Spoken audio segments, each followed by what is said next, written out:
В ближайшее время Афганистан будет под контролем Талибан, национально-освободительное движение, народного, как я и раньше говорил. А там уже не за горами будет экспорт исламской революции. Из 17 районов Кандагарской области они контролируют уже 10, может 12. На прошлой неделе они уже взяли Лашкар-Каи, центр Гильманда. Они в Герате напали на центр ООН, осознанно напали на центр ООН, Организация Объединенных Наций, зная, что эта международная организация находится под защитой мира. Для них это не авторитет.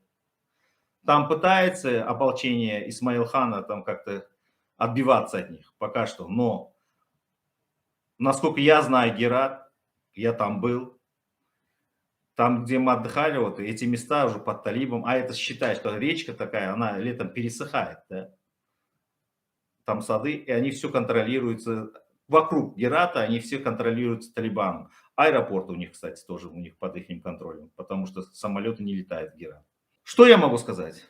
В скором времени они возьмут власть в свои руки. Когда они возьмут власть в свои руки, когда они разберутся среди своих, я думаю, экспорт исламской революции и уже не будет не за горами. Эти люди с опытом войны, 40-летним опытом войны, то есть Талибан и афганцы. Вы что думаете, они себе позволят как-то себя разгромить, что ли? И тогда слабое, самое уязвимое место – это Туркменистан.